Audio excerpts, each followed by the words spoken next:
The routine is always the same. First, I check my phone. It's been 10:25 for the last 2 hours. I check all my pockets. I have to make sure I still have my passport and remember my ticket number, even though I must have looked at both 1,000 times since I got to my seat. After that, I scan around to see what everyone else is doing. There's the lady in the row in front of me who's been blasting me with her cabin light for the entire flight.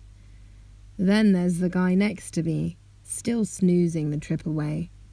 I count out his breaths in sequence, trying to determine a pattern. That's where I get lost. I'll spend some time cracking my knuckles or shaking my leg as different thoughts race through my mind at max speed. I do mental checklists on what I'll do when I land. I go over every possibility even though I know it will all be total crapshoot when it actually happens. For all the random plans I make at any given moment, maybe 5% will come to fruition. My brain goes into conflict mode again. For every logical and constructed thought or plan, there's an equally random, impulsive one that follows. Action and reaction, cause and effect, over and over again until I forget what I'm doing and go back to checking my phone. A twitch here, a crack of the neck there. My body is always moving. I don't even notice it most of the time. My mind is a Mobius strip of anxiety and rushing thoughts with no beginning or end. Points connect like atoms smashing. It's a cold fusion of ideas, most nonsensical and as nebulous and spaced apart as the night sky. Like the spark that brought oxygen and hydrogen together, profound thoughts occasionally manifest, but they flow like a broken tap, and all I can catch is what I can hold in my hands.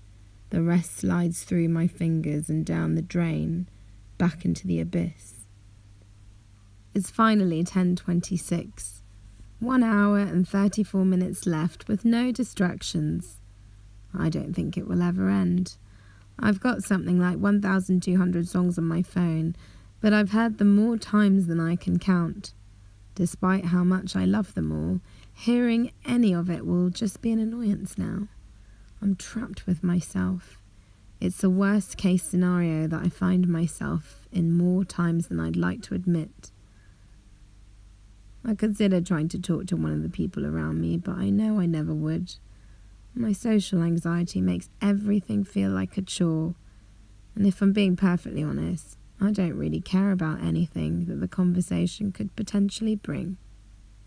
It's just background noise, but I would have to be an active participant in it, which made it 1,000 times worse than the thought of listening to the same old songs again. 10:27. The seconds achingly drag on and I feel my legs beginning to move. I take a few deep breaths and try and say a little mantra to relax, but it never works. I end up distracting myself while trying to distract myself. It's like a Rubik's Cube all solved but with one of those squares missing. Nothing ever quite fits into the right place until it's forced. Time and pressure. They say that's what makes diamonds out of coal. I think I'm maybe somewhere in the middle. Am I a dusty diamond or a lump of coal with a solid piece somewhere hidden inside? I don't think I'll ever know. But thinking about it helps me get to 10:28.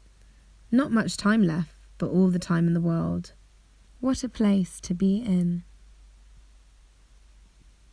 My thoughts exist in the twilight zone, the space between space, somewhere between Apollo and Dionysus, trapped between the heart and the mind. They live in hemispheres, cordoned off but always flowing. The battle is to reach the middle ground, to turn hemispheres into spheres. It's the only thing I've ever wanted to do, but it always eludes me. I exist in a state of recursion, the cycles of my thoughts trying to weave through each other to solve the larger problems. In and out, ships passing endlessly through the night, but never quite connecting.